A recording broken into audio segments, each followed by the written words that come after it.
down, but downfield, some good coverage by Barber. You see Barry Wagner in there, but Shell batting it away, and if he doesn't bat that away, the receiver goes down. You never know. Chris Barber maybe makes an interception there. Well, you talk about Troy Cobb smelling blood, but obviously here the crowd knows this is important to have a big stand, and Troy Cobb once again burns a timeout. A little inexperience here. Yeah, it could be the inexperience. It's better to be safe in a situation like this than to take a chance. I mean, anytime you're in a game and you're saying, okay, you go here, you go over here, you got the post, and you get into a situation where it's 3rd and 8 and the score is 41-28 with 12:26 to go, this is not the time to be in question. Rather, burn a timeout, regroup, and be able to get everybody on the same page offensively. Well, even if they don't get the touchdown, they're forced to kick the field goal. That then removes the Predators' opportunity to get 2 touchdowns and win. Then they have to score 3 times.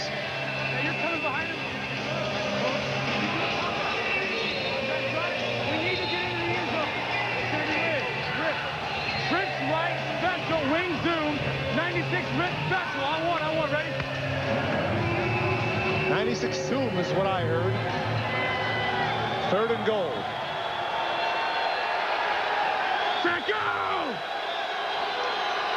Drell in motion right, cuts between the 2 receivers, and Kopp is going to try to run it in himself, but Alex Shell says no way. Good play on the part of Shell to keep Kopp out, because basically that was a man-for-man situation. All the defensive backs with their backs turned. That's just what a will linebacker's all about. McGowan's coming on the blitz, leaving number 42 isolated right in the middle of the screen. It's him and the quarterback. Chances are that linebacker's going to make that play every time. Kopp, not the most fleet-footed quarterback in the world, but he does a nice job of just thinking and not taking a chance by throwing it. Just eats it, setting up Halfield for another field goal attempt. It's about a 20-yard attempt. And it's good. And the field goal is good. It's the Anaheim Piranhas. Officially a 19-yard field goal for Ian Halfield, which puts the Piranhas up by 16. So many times they say there's no such a thing as moral victories. You know, Orlando had to feel pretty good about themselves defensively, holding Anaheim to a field goal, but time's running out, Kirk. Well, they have got to be able to score here. There's no question about that. You mentioned the three different series or 3 different scoring drives they may have to put up. Actually, if they can score twice and get a couple 2-point conversions, that would be enough to send it into overtime, and that is assuming that their defense steps up and makes some plays. But they got to get points on the board before we even think about defense. Wagner's been averaging 21 yards a return, but has not had much of an opportunity. He stumbles there, gets some good blocking, cuts to the outside. Going to be up to Halfield to bring him down, which he does, but only past midfield. ESPN2 is in Cooperstown for the Major League Baseball Hall of Fame induction. The 1996 inductees include Jim Bunning, Earl Weaver, Ned Hanlon, and Bill Foster. Watch it all Sunday at 6 p.m. Eastern, 3 p.m. Pacific time. Congratulations to those gentlemen.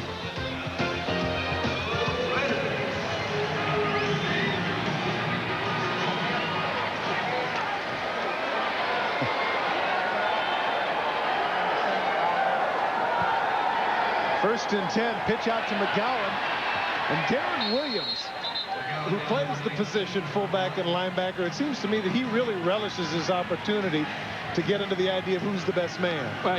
You see it a lot in this league, fullback, linebacker. They both want to show who's the most physical player out of the 2, but at this point, 11 minutes and counting, and realizing that they're already across midfield, Orlando really has to get this football into the end zone. The clock is their enemy at this point.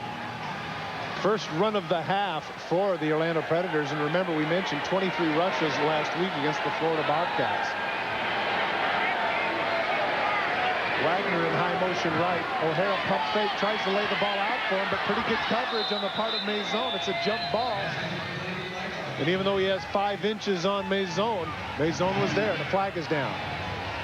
Tonight's TWC man of the game is located in section 210, row G, seat 8. Illegal formation, number 82, covered up the tight end.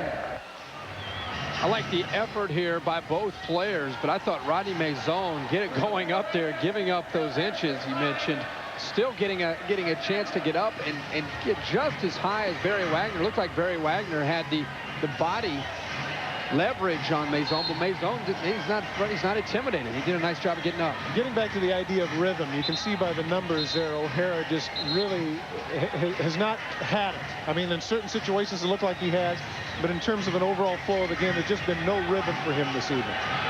As to be expected coming off that injury, but you'd think after he got into the game and got acclimated, he'd be playing a little bit better. Jeff Parker in motion right on yet another third down. O'Hara gets the ball to Wagner in the middle of the field. Jai Hill comes in and tries to strip the ball from him, but can't do it. And so they'll have first and goal at the 6-yard line. Big play, finding the zone there. Chance to move the sticks here. Pat O'Hara, and not to say that he's not having a great game. He's had a number of people drop some balls on him. But collectively, as a group, Orlando offensively has just not been what they have been in the last 3 weeks. Wagner now 8 catches for 111 yards and 2 touchdowns. But once again, it seems strange to say that despite his numbers, he hasn't exactly had a big impact on this game.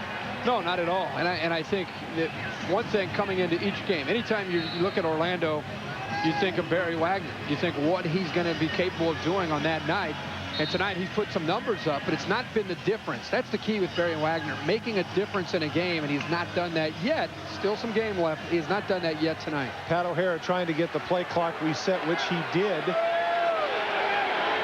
So now Orlando comes up, first and goal at the 6.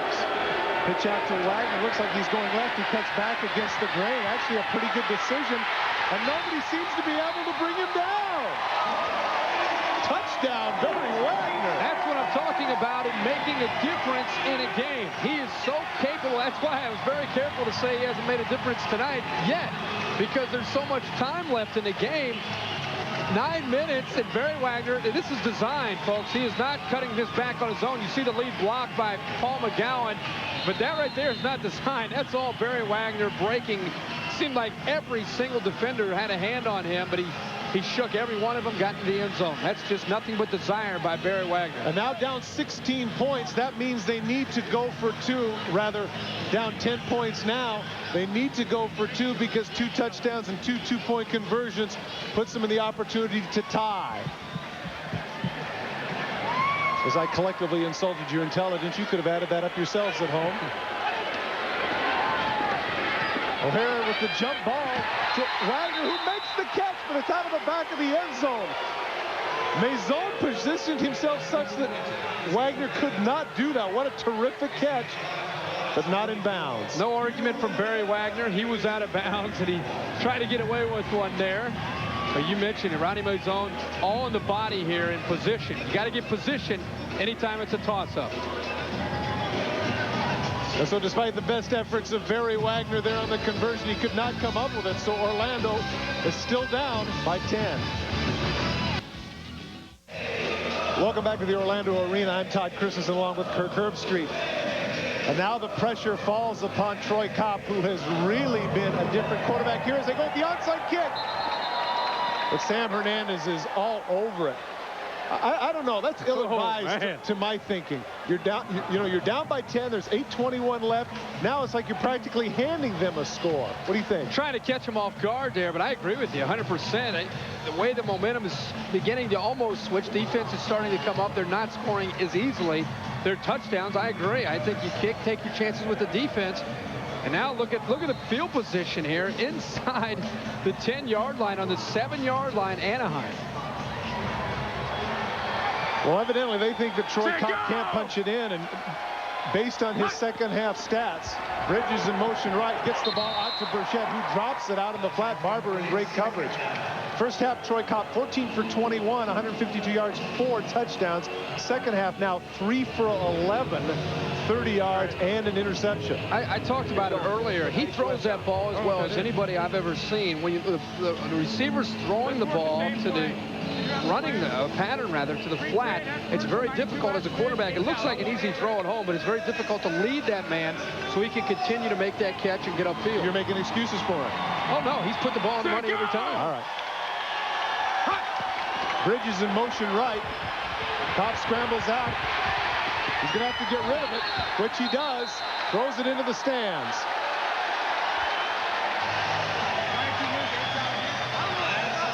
Troy Kopp now 2 of his last 10.